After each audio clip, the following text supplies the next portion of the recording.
പ്രവാസ ലോകത്തെ വാർത്തകളും വിശേഷങ്ങളും അതുപോലെ മാറി മാറി വരുന്ന നിയമങ്ങളും നേരത്തെ അറിയാൻ ഈ ചാനൽ സബ്സ്ക്രൈബ് ചെയ്യൂ. അടുത്തുള്ള ബെല്ലൈക്കൺ എനേബിൾ ചെയ്യാൻ മറക്കേണ്ട. ഒമാൻ വാർത്തകളിലേക്ക് സ്വാഗതം. ഇന്ന് 2024 ഡിസംബർ 4 ബുധൻ. പ്രധാന വാർത്തകൾ. ഒമാന്റെ ആദ്യ പരീക്ഷണാത്മക ബഹിരാകാശ റോക്കറ്റ് ദുഃഖം 1 ഇന്ന് ദുഃഖമിലെ ഇത്ലാഖ് സ്പേസ് പോർട്ടിൽ നിന്നും പറന്നുയരും. പുലർച്ചെ 5-നും ഉച്ചയ്ക്ക് 2-നും ഇടയിൽ രാജ്യത്ത് നിന്നുള്ള ആദ്യ ബഹിരാകാശ വിക്ഷേപണം നടക്കുമെന്ന് ഗതാഗത ആശയവിനിമയ വിവരസാങ്കേതിക വിദ്യാ മന്ത്രാലയം അറിയിച്ചു. വിക്ഷേപണത്തിനുള്ള മുന്നൊരുക്കങ്ങളും ഇതിനോടകം പൂർത്തിയാക്കിയിട്ടുണ്ട്. പ്രദേശവാസികൾക്ക് ഈ സമയത്ത് പാലിക്കേണ്ട മുൻകരുതലിനെ കുറിച്ചും അധികൃതർ മുന്നറിയിപ്പ് നൽകിയിട്ടുണ്ട്. ഈ സമയങ്ങളിൽ മത്സ്യബന്ധനം ഒഴിവാക്കണമെന്നും മറ്റു സുരക്ഷാ നിർദ്ദേശങ്ങൾ പാലിക്കണമെന്നും മന്ത്രാലയം ആവശ്യപ്പെട്ടു. ഒമാനി സ്പേസ് കമ്പനിയായ national aerospace services company Etlaq space പോർട്ടിന് നേതൃത്വം നൽകുന്നത്. മെന മേഖലയിലെ തന്നെ ആദ്യ സ്പേസ് പോർട്ടാണിത്. ഗവേഷണ വാണിജ്യ ആവശ്യങ്ങൾക്കുള്ള റോക്കറ്റ് ഉപഗ്രഹ വിക്ഷേപണങ്ങൾ, റോക്കറ്റ് അസംബ്ലി, പരീക്ഷണം അടക്കമുള്ള സൗകര്യങ്ങൾ ഇവിടെയുണ്ട്. വിവിധങ്ങളായ ഗവേഷണ വികസന കേന്ദ്രങ്ങളുമുണ്ട്. ബഹിരാകാശ മേഖലയിലെ ഒമാന്റെ ഏറെ ശ്രദ്ധേയമായ സ്വകാര്യ സംരംഭങ്ങളിൽ ഒന്നാണ് ഈ പദ്ധതി. തുടക്കമെന്ന നിലയ്ക്ക് ശബ്ദമുള്ള ചെറിയ റോക്കറ്റുകളാണ് ഇത്ലാഖിൽ നിന്ന് വിക്ഷേപിക്കുക. കാലക്രമേണ സമഗ്ര സ്പേസ് പോർട്ടായി വളരാനുള്ള ശേഷി ഇത്ലാഖിനുണ്ട്. ഭൂമധ്യരേഖയ്ക്ക് അടുത്താണ് എന്ന ഒമാന്റെ ഭൗമശാസ്ത്ര സ്ഥാനം വലിയ നേട്ടമാണ് ബഹിരാകാശ ദൗത്യങ്ങൾക്ക് പകരുക.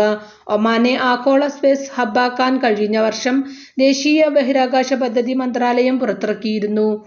40 വർഷത്തോളം മസ്കത്ത് ഹെയിലിൽ ജോലി ചെയ്തിരുന്ന ആലപ്പുഴ ആറാട്ടുവഴി പവർ ഹൗസ് ശാന്തി ആശ്രമത്തിൽ പരേതനായ സുബൈറിന്റെ ഭാര്യ പൂക്കുട്ടി എന്ന് വിളിക്കുന്ന ഹനീഫ ബീവി നാട്ടിൽ വെച്ച് മരണപ്പെട്ടു. മക്കൾ സുനിൽ സുബൈർ, നജീബ് സുബൈർ, അജീബ് സുബൈർ, ബിജിമോൻ സുബൈർ 40 വർഷത്തോളം ഹെയിലിൽ ഒരേ വീട്ടിൽ തന്നെയാണ് ജോലി ചെയ്തിരുന്നത്. ആ വീട്ടിലെ കുടുംബാംഗത്തെ പോലെയായിരുന്നു. 3 മാസം മുമ്പാണ് നാട്ടിലേക്ക് പോയത്. അവിടെ വെച്ച് അസുഖം ബാധിച്ചതിനെ തുടർന്ന് ആശുപത്രിയിൽ ചികിത്സ തേടുകയും അസുഖം കൂടിയപ്പോൾ ഒമാനി കുടുംബത്തെ അറിയിക്കുകയും തുടർന്ന് ഒമാനി കുടുംബം നാട്ടിൽ പോയി അവർ തന്നെയാണ് ഹനീഫ ബീവിയെ പരിചരിച്ചിരുന്നത്. മരണാന്തര ചടങ്ങിൽ പങ്കെടുക്കുവാനായി ഒമാനിലുണ്ടായിരുന്ന മകൻ അജീബ് സുബൈറിന്റെ കൂടെ ഒമാനി കുടുംബാംഗങ്ങളും നാട്ടിലേക്ക് പോയിരുന്നു. ഖബറടക്കം പടിഞ്ഞാറെ ഷാഫി ജമാഅത്ത് പള്ളി ഖബർസ്ഥാനിൽ നടന്നു.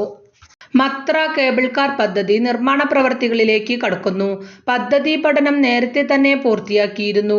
മത്ര കോർണിഷിനോട് ചേർന്നൊരുങ്ങുന്ന കേബിൾ കാർ റൂട്ട് ഉൾപ്പെടെ നിശ്ചയിച്ചിട്ടുണ്ട്. റക്കായിസ് എന്ന പേരിലുള്ള കമ്പനിയുടെ പദ്ധതിയുടെ കരാർ ഏറ്റെടുത്തിരിക്കുന്നത്. കേബിൾ കാർ യാഥാർത്ഥ്യമാകുന്നതിനോടൊപ്പം പദ്ധതി നടത്തിപ്പ് ചുമതലയും കമ്പനിക്കായിരിക്കും.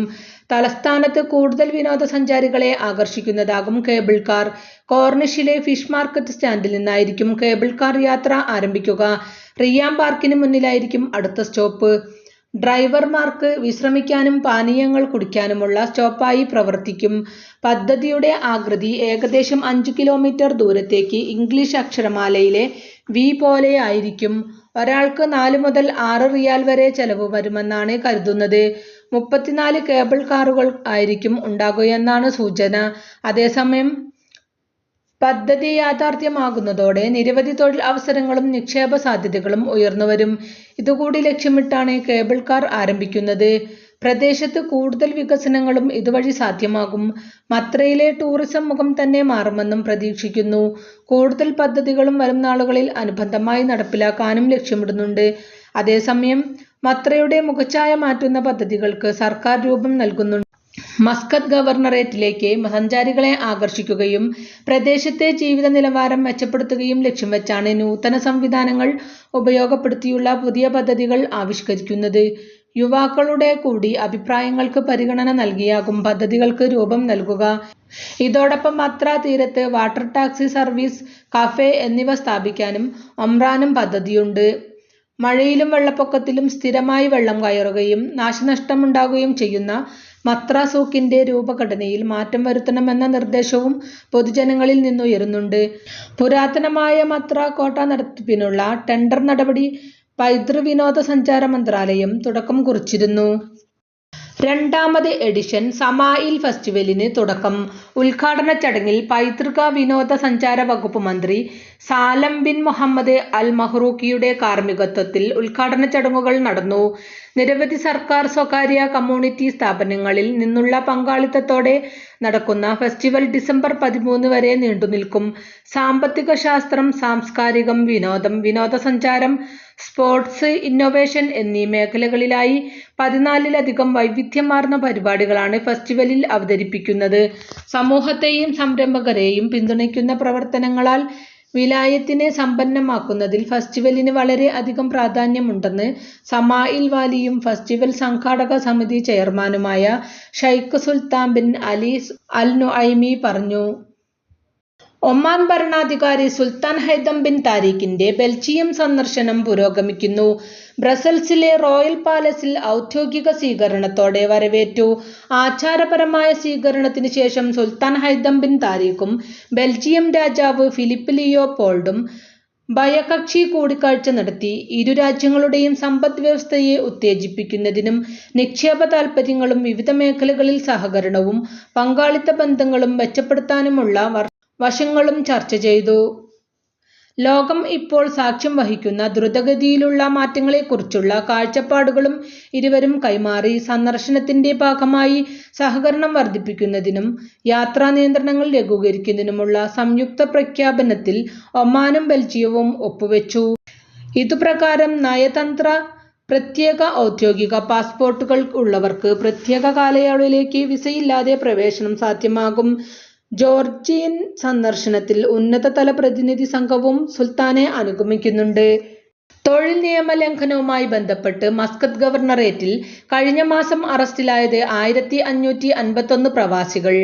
തൊഴിൽ മന്ത്രാലയം, labour directorate, joint inspection team, security and safety സർവീസസിന്റെ ഇൻസ്പെക്ഷൻ യൂണിറ്റുമായി ചേർന്ന് നടത്തിയ പരിശോധനയിലാണ് ഇത്രയും പേർ അറസ്റ്റിലായത്. ജോലി ഉപേക്ഷിച്ചവരും താമസ കാലാവധി അവസാനിച്ചവരുമായ 1270 പേർ, തൊഴിലുടമകളല്ലാത്തവർക്കായി ജോലി ചെയ്ത 69 പേർ, ആവശ്യമായ ലൈസൻസുകളില്ലാതെ നിയന്ത്രിത തൊഴിലുകളിൽ ഏർപ്പെട്ടിരുന്ന 148 തൊഴിലാളികൾ, സ്വന്തം നിലയിൽ ജോലി ചെയ്ത 64 പേർ എന്നിവരെയാണ് പിടികൂടിയത്. ഇവരിൽ 518 തൊഴിൽ ലംഘന കേസുകൾ പബ്ലിക് പ്രോസിക്യൂഷന് കൈമാറിയതായും മന്ത്രാലയം അറിയിച്ചു. അതേസമയം തൊഴിൽ നിയമലംഘകരെ കണ്ടെത്തുന്നതിന് പരിശോധന വ്യാപിപ്പിച്ചിരിക്കുകയാണ് തൊഴിൽ മന്ത്രാലയം. സേഫ്റ്റി ആൻഡ് സെക്യൂരിറ്റി സർവീസസുമായി സഹകരിച്ചാണ് തൊഴിൽ മന്ത്രാലയം പരിശോധന നടത്തുന്നത്. തൊഴിൽ വിപണി നിയന്ത്രിക്കുന്നതിനുള്ള വിഷൻ 2040ന്റെ ഭാഗമായാണ് പരിശോധന. വർഷത്തിലെ ആദ്യ പകുതിയിൽ തൊഴിൽ താമസ നിയമലംഘനങ്ങളുമായി ബന്ധപ്പെട്ട് 9042 തൊഴിലാളികളെയാണ് അറസ്റ്റ് ചെയ്തത്. ഇവരിൽ 7612 വിദേശികളെ ശിക്ഷാ നടപടികൾക്ക് ശേഷം നാടുകടത്തിയതായും തൊഴിൽ മന്ത്രാലയം അറിയിച്ചു. തൊഴിൽ നിയമങ്ങൾ ലംഘിച്ച് ഒമാനിൽ കഴിയുന്ന പ്രവാസികളെ കണ്ടെത്തുന്നതിനായി പരിശോധന തുടരുകയാണ്. ഇതോടുകൂടി ഇന്നത്തെ വാർത്തകളും വിശേഷങ്ങളും ഇവിടെ അവസാനിക്കുന്നു. കൂടുതൽ വാർത്തകളും വിശേഷങ്ങളുമായി നാളെ കാണാം. നന്ദി, നമസ്കാരം.